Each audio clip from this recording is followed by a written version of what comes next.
학교에서 공부하는 학생들 가운데 실력 있는 자들은요, 대부분 질문이 좋습니다. 질문을 잘 해야만 실력을 갖출 수 있게 됩니다. 신앙생활도 마찬가지입니다. 좋은 질문이 좋은 신앙인을 만들 수 있는 겁니다. 그래서 저는 오늘 이 시간 여러분에게 두 가지 질문을 소개해 드리려고 합니다. 사도행전에 보면 사도 바울이 나오죠. 그의 회심 이야기는 참 신기할 정도입니다. 사도행전에 그의 회심 이야기가 3번 기록되어 있습니다. 사도행전 9장에 보면 다메섹에서 그가 부활하신 예수님을 직접 만난 그런 회심 사건이 기록되어 있고요. 두 번째 또 회심 사건이 기록되어 있습니다. 바울이 1차, 2차, 3차 선교를 끝내고 예루살렘에서 유대인들에게 복음을 전할 때 회심 사건을 간증으로 그렇게 전하고 있는 것을 볼 수 있습니다. 그리고 세 번째는 가이사랴에서 아그리빠 왕에게 복음을 전할 때 본인의 회심 사건을 간증으로 소개하고 있는 것을 또 보게 됩니다. 바울이 다메섹에서 부활하신 예수님을 만나게 됐어요. 극적으로 그가 회심을 하게 됩니다. 그때 그는 두 가지 질문을 던지게 됩니다. 하나의 질문은 주님 누구시니까? 사도행전 22장 8절에 있는 질문입니다. 또 하나의 질문은 주님 무엇을 하리이까? 사도행전 22장 10절에 있는 질문입니다. 첫 번째 질문은 신앙을 묻는 질문이고요. 두 번째 질문은 사명을 묻는 질문입니다. 이 두 가지 질문 바울이 잘 던졌어요. 그리고 그는 평생 그 질문 통해서 답을 찾습니다. 그리고 좋은 신앙인으로 우리 앞에 보여지게 되었던 거죠. 그래서 여러분도 이 두 가지 질문을 좀 던졌으면 좋겠습니다. 첫 번째 질문, 주님 누구시니까? 저는 그동안 오늘까지 4주에 걸쳐서 예수님은 누구실까요? 이 질문을 계속 여러분에게 던지고 있는 겁니다. 여러분이 스스로 질문을 던지시고 답을 찾으셔야 됩니다. 두 번째 질문, 주님 무엇을 하리이까? 내가 믿는 예수님이 누군지를 안다면 그 다음에 두 번째 질문도 던져야 됩니다. 내가 감당해야 될 사명이 뭘까요?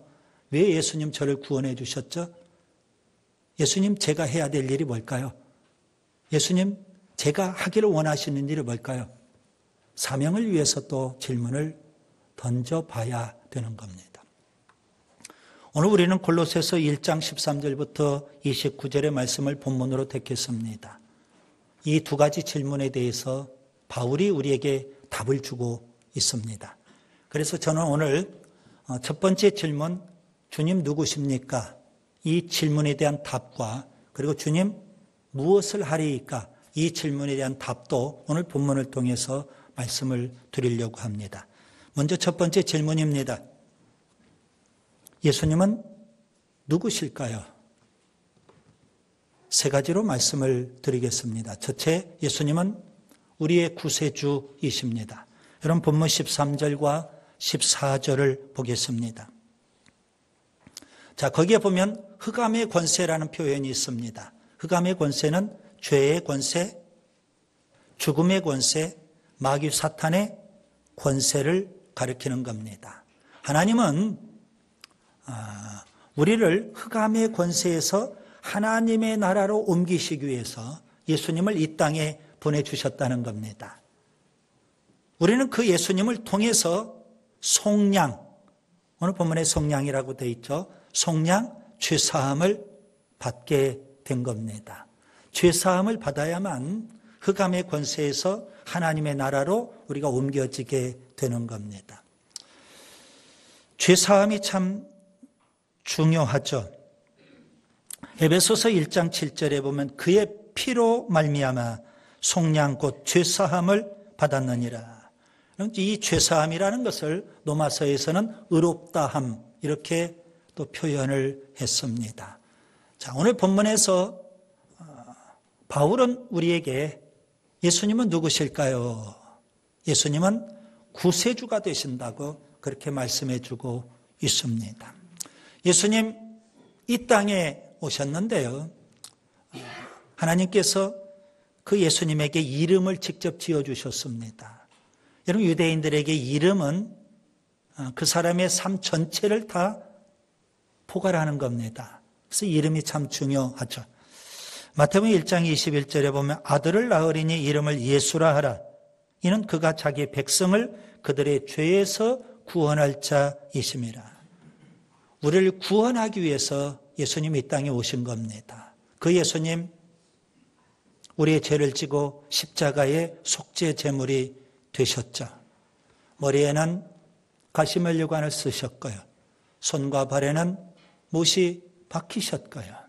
가슴에는 창이 찔리셨고 온몸에 채찍을 맞으시면서 십자가에서 물과 피를 다 쏟으셨습니다. 왜 그랬습니까? 우리를 구원하기 위하여. 십자가에서 예수님이 하신 그 사역을 속죄 사역이라고 표현하고 오늘 본문에서는 속량 이렇게 표현하고 있는 겁니다. 십자가에 죽으신 예수님 사망 권세를 이기고 3일 만에 부활하셨습니다. 예수님은 부활이고 생명이 되십니다. 공생의 기간 동안 예수님은 나사로의 무덤 앞에서 이렇게 외치셨습니다. 요한복음 11장 25절 나는 부활이요 생명이니라. 십자가 지시기 바로 첫날 밤 예수님은 제자들 앞에서 선포하셨습니다. 요한복음 14장 6절 내가 곧 길이요 진리요 생명이니 나로 말미암지 않고는 아버지께로 올 자가 없느니라. 여러분, 예수님은 생명이 되십니다. 그 예수님을 통하지 않고서는 우리가 구원받을 수 없고 하나님 앞에 천국에 갈 수가 없습니다. 십자가에 죽으시고 부활하신 예수님, 우리의 구세주가 되시는 줄 믿습니다. 십자가에 죽으신 예수님을 통해서 우리가 죄사함, 의롭다함을 얻는 거고요. 부활하신 예수님을 통해서 우리가 영생, 영원한 생명을 누리게 되는 겁니다. 여러분, 예수 믿고 우리가 구원받았다고 하는데 구원이란 뭘까요? 방금 말씀드린 죄사함과 영생을 구원이라고 표현할 수 있습니다. 예수님은 누구실까요? 우리의 구세주이십니다. 그 다음에 두 번째 또 질문을 던집니다. 예수님은 누구실까요? 예수님은 우리의 하나님이십니다. 본문 15절부터 17절을 보겠습니다. 하나님은 영이시죠? 그래서 하나님은 우리의 육신의 눈으로 볼 수가 없습니다. 그래서 하나님을 보이지 아니하시는 하나님 이렇게 표현할 수 있겠고요. 반면에 육신을 입고 이 땅에 오신 예수님은 보이지 아니하시는 하나님의 형상이 되시는 겁니다. 보이는 하나님 이렇게 표현할 수 있겠죠. 그 예수님은 모든 우주 만물보다도 먼저 계셨던 분이고 우주 만물을 친히 창조하신 하나님이십니다. 하늘과 땅에서 보이는 것들, 보이지 않는 것들, 심지어 왕권과 주권과 통치자들과 권세자들까지도 다 창조하셨습니다. 그리고 지금도 그 우주 만물을 보존하고 계십니다. 예수님은 누구실까요? 하나님이십니다. 사도 요한은 예수님에 대해서 이렇게 증언합니다. 요한복음 1장에 예수님은 성육신하신 하나님, 독생하신 하나님 이렇게 표현했습니다. 바울은 육신을 입고 이 땅에 오신 예수님을 이렇게 찬양합니다. 빌립보서의 2장 6절과 7절에 그는 근본 하나님의 본체이시나 하나님과 동등됨을 취할 것으로 여기지 아니하시고 오히려 자기를 비워 종의 형체를 가지사 사람들과 같이 되셨다. 본래 하나님이셨는데 그 예수님이 육신을 입고 이 땅에 오셨다고 예수님을 찬양하고 있는 겁니다. 히브리서 저자도 예수님을 하나님이라고 선포합니다. 히브리서 1장 3절에 이는 하나님의 영광의 광채시요 그 본체의 형상이시라. 예수님께서 제자들에게 질문을 던지십니다. 너희들은 나를 누구라 하느냐? 베드로가 거침없이 고백합니다. 주는 그리스도시요 살아계신 하나님의 아들이시니이다. 마태복음 16장 16절 베드로의 위대한 신앙 고백이 나오죠. 자, 여기에 보면 하나님의 아들이라고 표현했습니다. 여러분, 유대인들은 유일신 신앙을 갖고 있습니다. 그들은 유일신 신앙을 훼손하지 아니하면서 예수님을 하나님이라고 그렇게 고백하기 위해서 하나님의 아들 이런 표현을 쓰고 있는 겁니다. 도마, 예수님께서 부활하셨는데 믿지를 못해요. 의심을 합니다. 그런 도마에게 부활하신 예수님이 나타나셔서 직접 보여주셨어요. 그리고 만져보라고까지 하셨어요. 못 박힌 손, 발, 그리고 창에 찔린 가슴을 보여주시면서 믿으라는 거죠. 도마는 부활하신 예수님을 목격하고 이렇게 고백을 합니다. 요한복음 20장 28절 나의 주님이시오 나의 하나님이시니이다. 도마는 예수님을 하나님으로 고백을 하죠. 1세기 로마 제국은요 기독교를 몹시 탄압을 하고 핍박을 했습니다. 그 중에 하나가 뭐 때문이었을까요? 로마 제국은 황제 숭배 사상을 백성들에게 강요를 했어요. 가이사 황제가 하나님이라는 겁니다. 황제 숭배 사상이에요. 그런데 기독교에서는 예수님을 하나님이라고 해요. 이게 걸리는 거예요. 그래서 그리스도인들을 붙잡아 가지고 가이사가 하나님이냐 예수가 하나님이냐 선택하라는 겁니다. 그리스도인들은 죽음의 위협 앞에서도 심지어 목숨을 잃는 그런 상황 속에서도 예수님이 하나님입니다. 이렇게 고백을 했던 겁니다. 그래서 그 시대의 수많은 그리스도인들이 예수님은 하나님입니다. 이 고백 때문에 순교할 수밖에 없었던 겁니다. 이슬람교를 여러분이 아시죠? 이슬람교에서는 예수님을 사람으로 봅니다. 예수님을 그냥 탁월한 선지자 정도로만 봅니다. 그들은 예수님을 하나님으로 믿지 않습니다. 그러나 우리는 여전히 예수님은 우리의 하나님이라고 믿는 겁니다. 그 다음에 세 번째 예수님은 또 어떤 분이실까요? 예수님은 우리의 주권자이십니다. 이런 본문 18절과 19절을 보겠습니다. 십자가에 죽으시고 부활하신 예수님, 그 예수님은 교회의 머리가 되시고 만물의 으뜸이 되신다고 말씀하고 있습니다. 예수님 승천하셨어요. 그리고 승천하신 그 예수님 오순절날 이 땅에 성령을 보내주셨어요. 그 성령을 통해서 이 땅에 교회가 탄생을 하게 됐죠. 분명 예수님께서는 공생의 기간 동안에 이런 약속을 하셨습니다. 베드로의 신앙 고백이 있을 때 예수님은 내 교회를 세우겠다. 마태복음 16장 18절 내가 이 반석 위에 내 교회를 세우리니 음부의 권세가 이기지 못하리라. 교회를 세우시겠다 했어요. 그리고 오순절날 성령을 보내주심으로 이 땅에 약속대로 교회를 세우셨습니다. 교회는 예수님이 주인이십니다. 아멘. 예수님이 머리가 되십니다.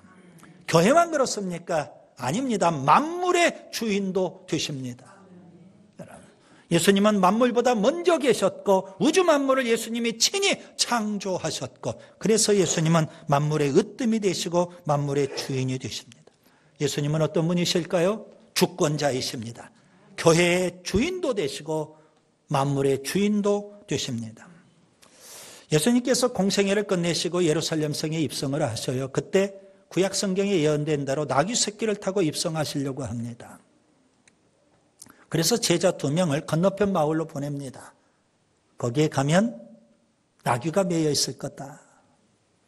주인에게 주가 쓰시겠다 그렇게 말하고 나귀를 끌고 오라는 겁니다. 이건 분명 나귀의 주인이 있죠. 그런데 주님은 뭐라고 하셔요? 주가 쓰시겠다. 나귀의 주인이 있지만 영적으로 실제 주인은 예수님이라는 겁니다.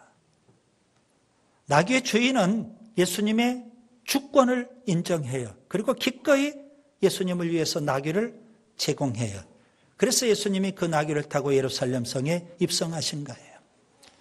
성전에 들어가셨는데 성전이 너무 세속화됐어요. 그래서 성전을 대대적으로 개혁을 하셔요. 성전을 청소하셨어요. 만민이 기도하는 집이어야 되는데 강도의 소굴이 되어버렸다는 겁니다. 유대 교권자들이 발끈하죠. 그러면서 예수님에게 도전을 합니다. 무슨 권위로 이런 소란을 피우느냐, 이런 일을 하느냐 이거예요. 그때 예수님께서 포도원의 악한 농부의 비유를 말씀하셨습니다. 그 비유의 내용은 이렇죠. 포도원 주인이 있어요. 주인이 포도원을 농부들에게 세를 줬어요. 그리고 때가 되어서 이제 세를 받으려고 종들을 보냅니다. 주인이 종을 보냈는데 농부들이 세를 내지 않아요. 주인이 보낸 종을 매로 때리고 핍박하고 거저 돌려보내요. 주인은 또 다른 종을 보내요. 또 거저 돌려보내면서 핍박하고 능욕을 해요. 주인은 계속 종들을 보내요. 그런데 심지어는 농부들이 종을 죽이기까지 해요. 그래서 주인이 작심했어요. 내가 종들을 보내니까 이렇구나. 아들을 보내야 되겠다. 주인이니까. 아들을 보냈어요. 그랬더니 농부들이 마음속으로 이렇게 생각해요. 아들은 상속자 아니냐 이거예요. 이 포도원을 물려받는 자다는 거죠. 아들을 죽이고 이 포도원을 우리가 차지하자. 포도원의 악한 농부들이었어요. 주님이 왜 이런 비유를 말씀하셨을까요? 주권을 인정하라는 겁니다. 예수님은 누구실까요? 우리의 주권자이십니다. 포도원에 세를 들었던 농부들의 잘못은 뭘까요? 세를 내지 않은 거죠. 그리고 주인이 보낸 종을 핍박한 거죠. 심지어 주인의 아들을 죽인 거죠. 죄 중에 죄는 뭘까요? 주인의 주권을 인정하지 않은 거예요. 이게 그들의 잘못이고 그들의 죄입니다. 바울은 에베소서에서 예수님의 부활을 말씀하시는데 하나님의 능력으로 예수님을 부활시키셨다는 거예요. 그리고 그 예수님은 부활 이후 하나님 보좌 우편에 지금 앉아 계신다는 거예요. 여러분, 예수님은 하나님 보좌 우편에 앉아 계신다는 것은 무슨 의미일까요? 예수님이 주권자라는 의미입니다. 에베소서 1장 21절 22절에 보면 모든 통치와 권세와 능력과 주권이 이 세상뿐 아니라 오는 세상에 일컫는 모든 이름 위에 뛰어나게 하시고 또 만물을 그의 발 아래에 복종하게 하시고 그를 만물 위에 교회의 머리로 삼으셨느니라. 예수님은 누구실까요? 저는 바울이 이 질문을 던졌고 이 질문에 대한 답도 우리에게 주고 있음을 여러분에게 말씀드렸어요. 예수님은 우리의 구세주가 되시고요. 아멘. 우리의 하나님이 되시고 우리의 주권자가 되시는 줄 믿습니다. 그렇다면 두 번째 질문도 여러분 던져야 되지 않을까요? 주님, 무엇을 하리이까? 예수님을 구세주로 하나님으로 주권자로 믿으신다면 이제 여러분 우리가 해야 될 일이 있지 않을까요? 두 번째 질문을 여러분이 던지시고 또 답을 찾으셔야 됩니다. 바울은 우리에게 친절하게 또 답을 가르쳐 줍니다. 저는 세 가지를 말씀드리려고 합니다. 우리는 무엇을 해야 될까요? 첫째, 거룩한 성도가 되어야 합니다. 본문 21절 22절을 보겠습니다. 거기에 보면 거룩하고 흠이 없고 책망할 것이 없는 자가 되라는 겁니다. 그런 사람을 본문 28절에는 완전한 자라고 표현하고 있습니다. 여러분, 우리가 예수 믿고 구원받았다면 우리의 신앙은 날마다 성장해야 되는 줄 믿습니다. 외형적으로도 성장해야 되지만 내면적으로도 성숙해 가야 되는 겁니다. 성숙한 성도. 그것이 바로 완전한 자입니다. 에베소서 4장 11절과 12절에 보시면 하나님께서는 교회에 목회자라는 직분을 줬어요. 왜 목회자를 줬을까요? 성도들을 성숙한 성도로 만들으라는 겁니다. 어떤 사람은 목사와 교사로 삼으셨으니 이는 성도를 온전하게 하며, 목회자의 사명은요, 성도들이 신앙이 성장하고 성숙해지도록 하는 사명이 있어요. 여러분은 교회 공동체에서 신앙생활을 하면서 신앙이 날로 성장하고 성숙해져야 되는 줄 믿습니다. 여러분, 우리가 거듭나서 하나님의 자녀가 됐죠. 자녀라면 마땅히 누구를 닮아야 될까요? 부모 닮아야 돼요. 우리가 하나님의 자녀라면 마땅히 하나님을 닮아야 되는 거예요. 제가 보니까 자녀는 부모 닮더라고요. 얼굴 생김새부터 시작해서 그의 행동 거지, 심지어는 말투까지도 부모를 닮게 되어 있습니다. 여러분, 우리가 하나님의 자녀라면 마땅히 하나님 닮아야 되지 않겠습니까? 하나님을 가장 쏙 빼 닮은 사람이 누굴까요? 예수님. 왜 그래요? 친아들 있잖아요. 우리는 양자예요. 가만히 있으면 하나님 닮을 수가 없어요. 그래서 우리는 뭐 해야 돼요? 닮도록 부단히 노력하고 훈련해야 돼요. 특별히 우리가 하나님을 닮는다는 것은 예수님을 닮는 거예요. 예수님은 친아들이니까. 그 예수님을 닮는 것이 곧 하나님을 닮는 것이고, 이것을 교리에서는 성화, 이렇게 표현합니다. 거룩한 성도가 되어야 하는 줄 믿습니다. 그 다음에 두 번째, 우리는 무엇을 해야 될까요?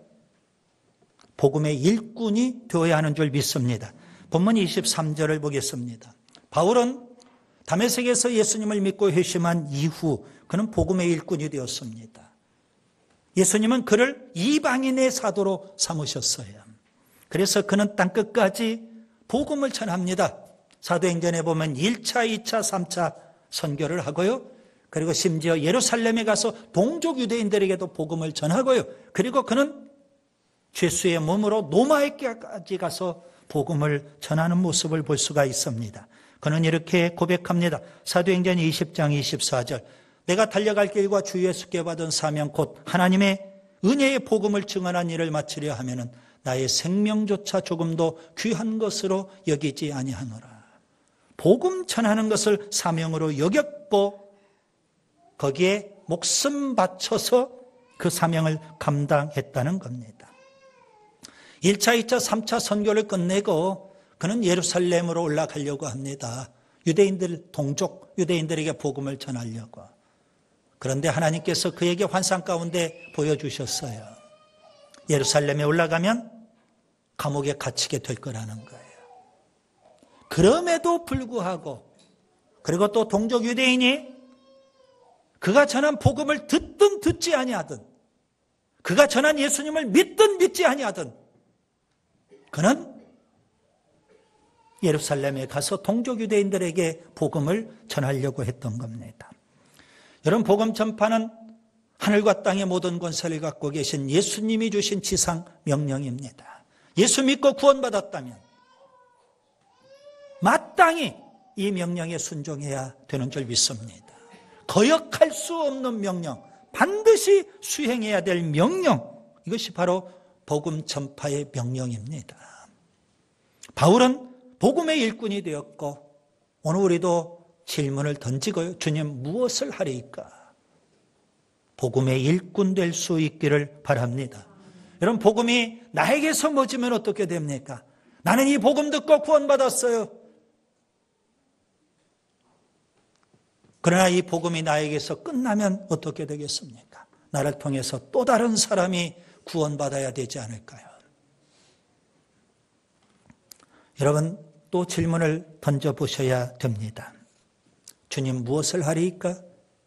우리가 어떻게 해야 될까요? 셋째, 교회의 일꾼이 되어야 합니다. 본문 24절, 25절을 보겠습니다. 거기에 보면 교회의 일꾼이라는 표현이 있죠. 예수님 공생의 기간 동안 하나님의 나라를 전파하셨어요. 승천하시고 오순절날 성령을 주시고 이 땅에 교회를 세우셨어요.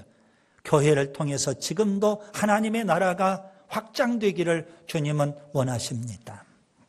그래서요, 여러분, 이 땅에는 주님이 주신 교회에서 우리가 신앙생활을 해야 될 이유가 거기에 있는 겁니다. 주님은 교회를 더 세우기 위해서, 교회를 더 든든히 세우기 위해서 은사도 주시고 직분도 주시고 사역도 맡겨주십니다.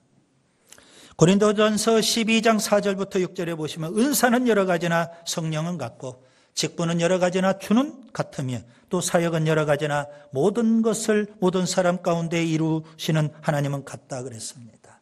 은사는 성령님이 주시고 직분은 주님이 주시고 사역은 하나님이 주셔요.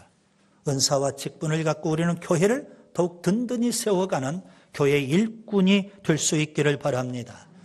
교회는 여러분 세 부류의 사람이 있어요. 세 부류의 사람. 나는 어디에 속할까요? 첫 번째 부류는 교회에 무관심한 구경꾼 이거요. 두 번째 부류는 교회를 해치는 회방꾼 이거요. 세 번째는 교회를 세우는 일꾼입니다.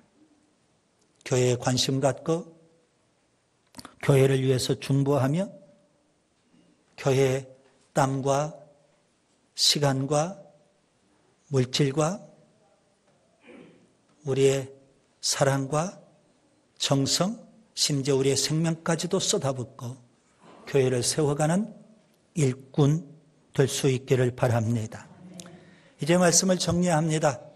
질문이 중요하다고 그랬습니다. 질문만 던지고 끝내면 어떻게 되겠습니까? 답을 찾아야죠. 여러분, 좋은 신앙인이 되려면 바울처럼 좋은 질문을 던져야 됩니다. 저는 두 가지 질문을 소개해 드렸습니다. 첫 번째 질문은 주님 누구시니까? 거기에 대해서 바울은 우리에게 답을 줬습니다. 예수님은 구세주이시고 하나님이시고 주권자가 되시는 줄 믿습니다. 두 번째 질문도 던져야 하지 않을까요? 주님, 무엇을 하리이까? 거기에 대해서도 바울은 우리에게 답을 줬습니다. 우리는 거룩한 성도가 되어야 하고요.